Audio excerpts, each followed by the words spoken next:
Greetings, ladies and gentlemen. This is Kazu here with another Monster Hunter Rise Sunbreak video. Today we're going to be covering the best longsword non-elemental builds, at least in my opinion, and these have been updated for title update 1.0, which includes the new Qurious Crafting as well as the new armor sets from monsters such as Wraithian and Silver Rathalos. Now the builds that we're going to be covering today is going to be a comfort build that gives us all the damage skills we need alongside Blood Rite level 1 and the flexibility to add whichever comfort skills you want to the build. Our second build is going to be the Wraithian status trigger build, and that's going to be using status trigger to constantly proc paralysis or other statuses if you so wish. Our final build is going to be a max DPS build that is going to be using the Desperate Roar Plus alongside Grinder S for some huge damage. Now I did spend a lot of time testing out these builds and trying out different combinations of gear as well as rolling for all kinds of different augmentations. So hopefully you guys enjoy the video, and we are going to start off by actually explaining the augmentation system because that is such a new mechanic that really does open up a lot more possibilities for our armor sets. So we're going to start off with that, and then we're going to get straight into the builds afterwards. So for those of you who aren't familiar with the Qurious Crafting system added by Title Update 1.0, this is going to give us new materials, amber essences, as well as new afflicted materials from Anomaly Investigation quests, which we can use to enable augmentation on our armor. So once you enable augmentation on the armor piece, it's going to consume some afflicted materials, and then you can use the amber essences, which are given again by the Anomaly Investigations, to essentially roll the augment on the armor piece and gain new skills, stats, or slots potentially on this armor piece. So as I just said, you're going to be able to gain stats such as your defense or resistance values. They can increase or decrease. And then you can also get skills which weren't originally on the armor piece added. You can increase the existing skills on the armor piece. You can also gain new slots for the armor piece or upgrade the existing slots for the armor piece. And then of course you can also lose existing skills on the armor piece, which is going to give you better rows. And I'm going to talk a little bit more about that later in terms of like the budget pools and how the minus skills is actually very beneficial for your rows because it'll give you more skills of other things or better slot upgrades, stuff like that. So basically when it comes to armor augmentation, this is going to be a very important new feature from Title Update 1, which is going to allow us to further optimize our sets for damage as well as, utility and quality of life. And we're going to mainly be focusing on armor skills and slot upgrades from augmentation. So for those of you who aren't familiar, DTL Nor has actually data mined the armor augmentation tables, so I'm going to include the link to the spreadsheet in the description below so that you can take a look at it, and we'll briefly go over it. But basically every armor piece has a power budget for augment rows from 20 for the lowest rarity pieces to 10 for the highest rarity pieces. Every individual armor augment like defense up, fire resist up, adding skills and slots has an associated cost. So the positive changes have a positive cost and the negative changes have a negative cost, and that's why if you actually lose armor skills, the existing armor skills of the armor piece, it's going to increase the power budget that you have for better augment rows, and that's why it's actually really beneficial to have, and also partly the reason why the lower rarity armor pieces are better because they have a higher power budget. So some interesting observations: there's 5 tiers of skills you can roll with a cost from 3 to 6 to 9 to 12 to 15, and obviously all the good skills are at the highest tier, and then the lowest skills, or the lowest tier, is going to be filled with the random 1-slot skills, stuff like that. Adding a skill has a cost corresponding to the general power level of that skill, but removing a skill is always a cost of -10. So you can lose really shitty skills and it's going to give you the same cost as losing really good skills, which again is why some of the lower tier armor pieces which have really shitty like random skills is actually really good, because you can just lose those and then get super good augmentation rows. But yeah, let's actually take a look at the spreadsheet. So if you open up the spreadsheet, you're going to see the first tab is the armor augmentation pool. So just as we said earlier, there's a power budget associated with each type of armor. And as you can see, the low tier armors have 20 power budget and the high tier armors only have 10 power budget. So you can still get good rows on the higher tier armors. It's just the max rows that you get on the lower tier armors are always going to be better because they have more power budget. If we look at the augmentation pool values, you can see exactly how much of your power budget it's going to cost to get the associated benefit or detriment to the armor piece from the augmentation. So you can have a max of 7 augments for one armor at a time. It's not always going to be 7, but it can be a maximum of 7 according to the Datamined. And if you lose a skill, it's going to be minus 10 power budget, so you're going to gain 10 power budget. If it is a max tier skill, then it's going to cost you 15 of your power budget. So if you have a high tier rarity armor piece, you don't even have enough base budget to afford the high tier skills. You actually have to lose armor skills or lose some sort of other stats before you can actually gain a high tier skill. So if we look at the skills, this is going to be the high tier column right here, the first one, and then the bottom one is going to be the lowest tier column, which is going to have all the random 1-slot skills. So if we look through, anything from the the highest tier is going to be really good. So obviously we're doing a longsword video here, so we don't really care about any of the ammo type up abilities, but you know, critical eye, crit boost, wex, attack boost are going to be essential skills that are very hard to come by. So we're going to look more so towards the lower tiers, you know, the 2nd tier, 3rd tier, and 4th tier for skills that we can use to add to our armor set. So things like max might, very, very useful for longsword. You can also add peak performance or agitator, depending on your type of build. Resentment is very nice as well. Then for this tier, the 3rd tier, we have critical draw is going to be a great skill that I'm going to talk about a little bit later, but it synergizes very well with the Sacred Sheath combo. Then we have Grinder S, which is going to be for one of our builds. We have Wirebug Whisperer, we have Foray, which we can use for status builds. And then we have Redirection if we want a little bit more utility. For the 4th tier skills, these are going to be less so useful, but we do have Quick Sheath, which is a very great skill to have. We have Evade Extender, which is very nice. We have Defiance, which is also going to be a very fantastic utility skill as well. Oh, and I forgot to mention Wirebug Whisperer is also a really high value skill that you can get from your armor augmentation. And then for the last column, you can see any of the elemental attacks are nice to have, but very situational. Divine Blessing is good utility. Resistance we don't really care about. Free Mill is nice. Spirit Bird's Call is nice. But for the most part, the low tier skills are things we kind of want to just ignore. Speech Sharpening is nice.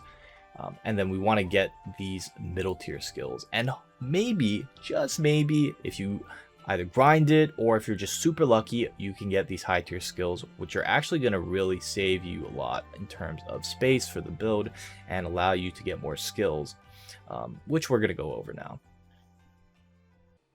So for the first of these builds is going to be the comfort build. This is going to be using the Abyssal Flicker, which is a semi-decent raw longsword, which has just an insane amount of purple sharpness, so you'll never have to sharpen this thing, which just makes it extra comfy in that sense. And it does have pretty good 340 base raw. It does have minus 25% affinity.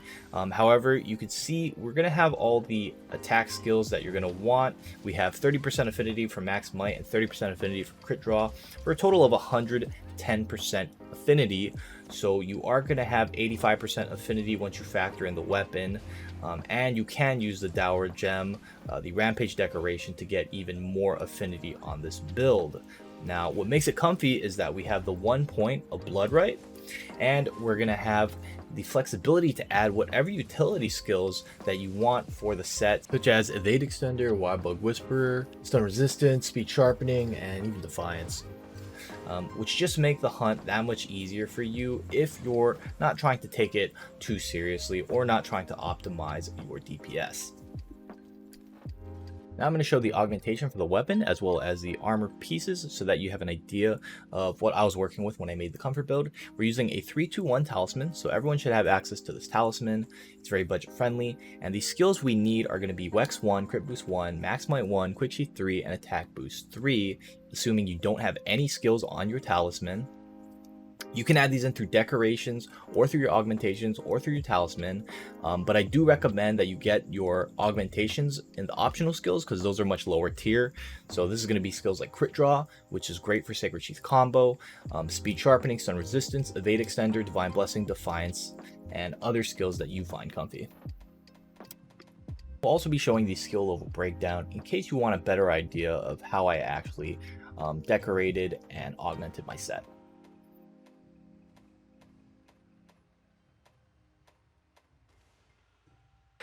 Next up is our status trigger build. So this build is going to be using the paralysis longsword, the spirit binder, to inflict the paralysis status repeatedly using status trigger, which is a new skill from the Gold Raytheon armor set. So if you're not familiar with this skill, essentially when you perfect evade through an attack or a roar, you can trigger abnormal status buildup on hit from 5 to duration of 12 seconds at max rank. And normally you only apply status every few hits, but with this you actually apply status buildup on every single hit. So when you use a Sakura Soapbind Slash, after proccing status trigger, it will immediately inflict paralysis on the monster at the start of the hunt, depending on their status buildup resistance.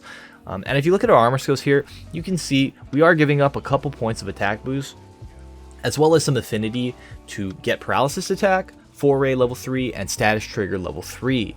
So we have tons of status with this setup, and we can repeatedly crowd control a monster throughout a hunt. This is also going to be viable with sleep as well as poison and blast, but I find it's the most useful with paralysis because randoms tend to just hit the monster when they fall asleep. But that being said, it's really good, this set. We have lots of different armor skills. We have Evade Window level 3 and Evade Extender level 3. That's from the talisman. It's a 3-2-1 talisman with Evade Extender level 3, but really any talisman that's 3-2-1 slot should work with this build. We also have an extra point of Blood Rite for some healing. And even though it seems like we're giving up a lot of damage for paralysis, you can see I'm hunting with 3 randos, and I actually do get the most DPS at the end of the hunt. Now, they're not playing the most optimal, but that shows you this build can still get some pretty good damage if you know how to do the Sakura Soapbind Slash and the Sacred Sheath combo playstyle. As you can see here, I'm actually using the antique longsword, the antique Machina longsword, which is a sleep weapon.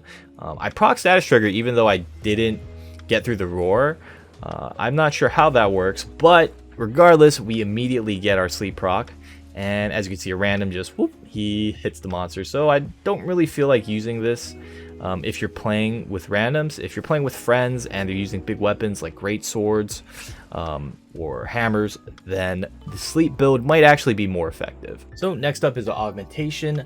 For the Spirit Binder, I recommend attack boost level 1 with status boost level 1. I didn't actually augment it. And then for the rest of our armor pieces, really the main thing is to get foray level 1 onto an augmentation of one of your armor pieces, or from your talisman you do want to have level 3 foray. Also getting another point of evasion for evasion level 3 would be really nice. It's also a very easy skill to get through augmentation, and the rest of the skills needed as well as the optional skills are going to be on screen. You can add the optional skills if you have a good talisman or good augments. Now let's go over the skill level breakdown so that you can get a quick idea of how I decorated the set and where the augments went.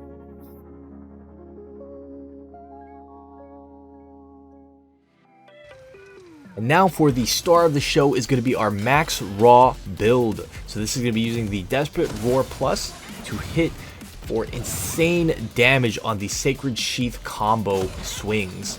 So as you can see here, we're hitting for over 5,000 damage, and that's going to be thanks to the skill Grinder S, which increases raw damage by 10% after restoring Tears of Sharpness. At level 2 and 3, you only need to restore 2 Tears of Sharpness, and it lasts for 60 and 90 seconds respectively.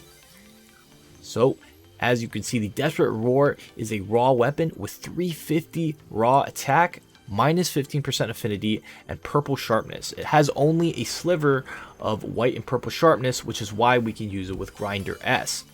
Looking at the armor skills, you can see we have all of our main damage skills: attack boost 7, resentment 5, crit boost 3, weakness exploit 3. But guess what? We also have crit draw level 3. So because we're using the spirit release slash from the Sacred Sheath combo, we can actually fully utilize crit draw for this build. It's probably the only crit draw build in Sunbreak that's going to be meta worthy, at least in my opinion. Now, we also have Dereliction level 3, and then Protective Polish 2, and Grinder S level 2 for maximum damage output. Looking at our equipment augmentations, we're going to be getting the Attack Boost level 2 on the Desperate Roar Plus for plus 10 attack.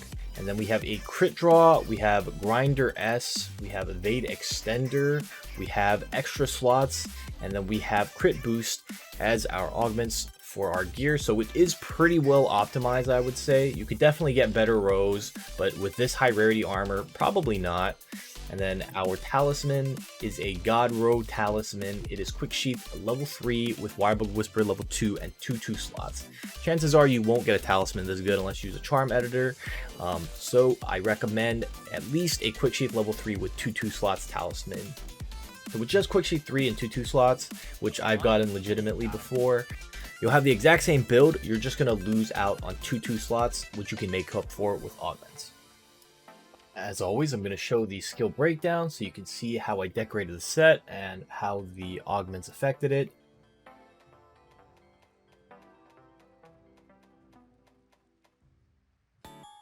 And that's going to be it for our longsword build video. I hope you guys enjoyed these non-element builds. All 3 of them can be used in both single player and online co-op because they are mainly focused around the Silkbind Sakura Slash and the Sacred Sheath combo playstyle, which in my opinion is honestly feeling a little bit superior to the traditional EI Spirit Slash and Helmbreaker combo, that was so popular in Rise previous to Sunbreak.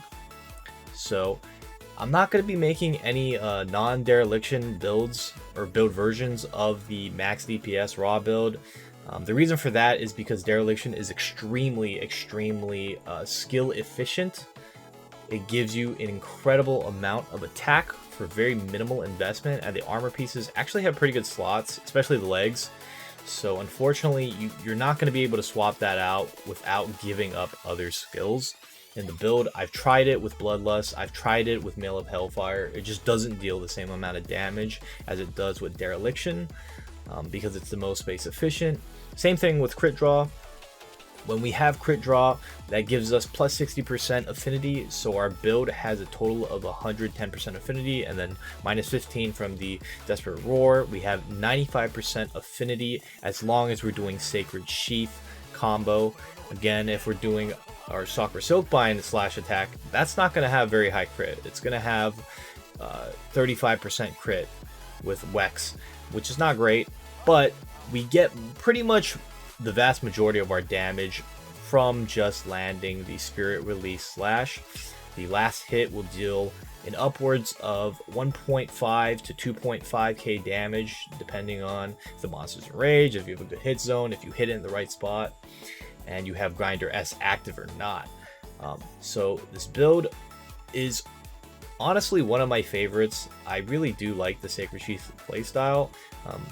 Again, you could actually use this for the traditional playstyle, but you're only going to get the crit draw affinity bonus on your EI Spirit Slashes. It's not going to work for Spirit Helmbreaker, so I don't really advise that.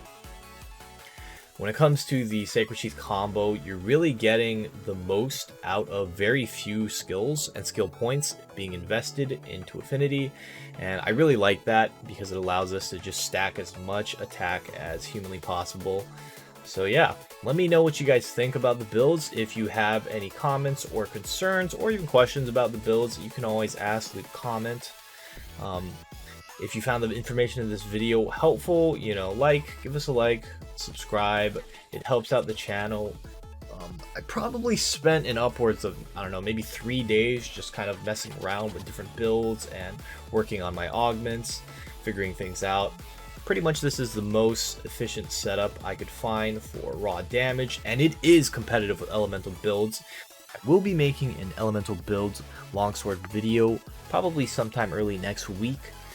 But comparing it to the max DPS raw build, if you're hitting these Sacred Sheath combos, especially once you've had Grinder S procced, you're gonna actually out DPS most of the elemental builds. Even if the elemental builds play near perfect with Harvest Moon, just due to the sheer amount of damage that you deal with every single Spirit Release slash. It's freaking nuts how much that increases your DPS every single time you hit one. I think the elemental builds are obviously still going to be meta and used in speedruns, but there is potential that these types of max DPS builds are going to see a lot more coverage for speedrunners because I think they're very, very strong. So if you're someone who just plays kind of casually online, definitely give out the Comfort and the Paralyzer build a shot. The Status Trigger build is going to be great for giving your group some support while still having decent damage. And of course, if you want to have the largest numbers on the team, then go for the max DPS build.